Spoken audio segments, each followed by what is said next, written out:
Before we begin, let's make sure you're in the right place. South Boston, also known as Southie, is different from the South End. Here we see on the map how South Boston is a bit more separated from downtown, and more importantly, these neighborhoods have very different histories and completely contrasting architecture. I might even do a video on the differences between these two neighborhoods in the future, but know that today's video will cover South Boston. One more disclaimer, I am not including Seaport in my review of South Boston. Technically, Seaport is a district within Southie, but I will be covering Seaport in a more detailed video separately. These areas contrast so much with the portion of Southie that I'm covering in this video, and usually I hear people refer to Seaport as a separate entity from South Boston. Okay, technicality is completed. We now know what we're talking about. Let's dive into Southie. South Boston is definitely one of the top spots, if not the top spot, in Boston for young professionals.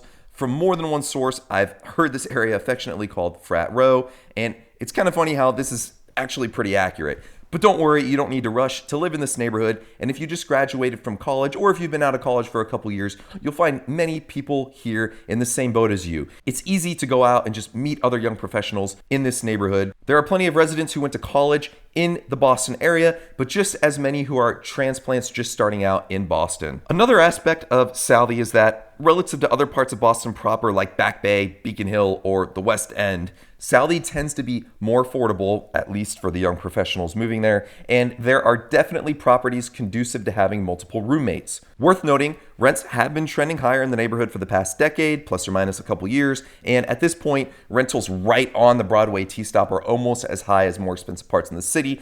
All that to say, there's a better chance you won't have to break the bank to live in South Boston as compared to some other Boston neighborhoods close to downtown. The bars and restaurants in the neighborhood are part of the draw for younger folks. If you live in South Boston, you have plenty of places to go out every night of the week. It's nice to not have to worry about getting to any of the bars downtown if you don't want to go there. And a lot of the young professionals that I know who do live downtown actually do like to transit to Southie to go out from time to time. While you might not get your club fix in this neighborhood, if dinner and drinks are what you're looking for, you won't have to leave the neighborhood. Another kind of huge plus about South Boston is that it's got beaches. No, these are not the white sand beaches of the Caribbean, but as someone who grew up in a very landlocked area, it's nice to be able to hop on public transit, just spend the afternoon on a beach. A con of these beaches is that they do not allow alcohol. Sadly, law enforcement does not necessarily turn a blind eye, and local lawmakers are stubbornly sticking to their guns when it comes to this issue. It does not look like you will be able to enjoy a cold beer on a beach in South Boston anytime soon,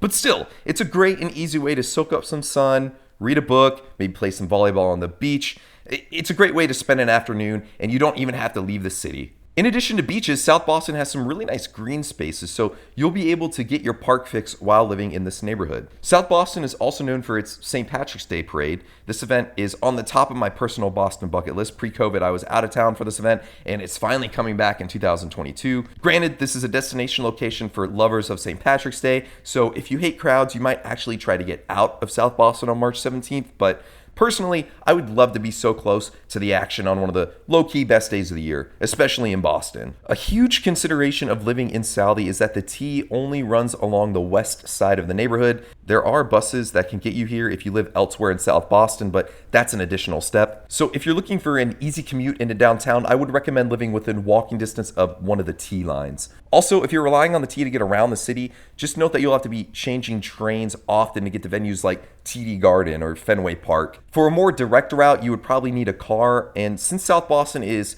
a bit more residential than other areas close to downtown, parking is a bit more feasible. It can be difficult during peak hours, but again, compared to like Beacon Hill and Back Bay, it's going to be easier. Southie also does offer fairly easy highway access, but hopefully the traffic is flowing when you actually do get on the road, because traffic in Boston can be terrible. You're probably also going to have to drive to the grocery store for your weekly supermarket errand.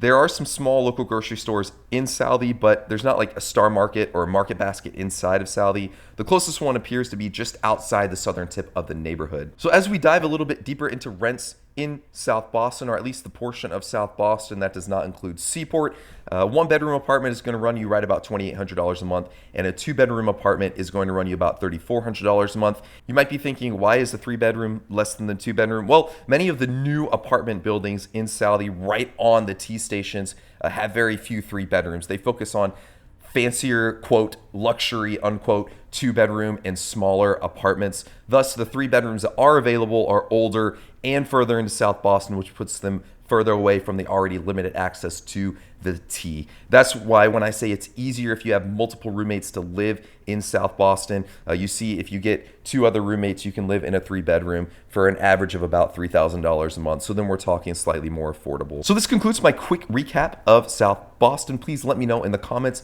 if I missed any important aspects of the neighborhood, or if you have any additional questions. Please subscribe if you're moving to Boston. I'm going to continue to build neighborhood guides, provide moving tips, and then provide an overview of things to do once you actually do get to Boston. And please like the video if you enjoyed.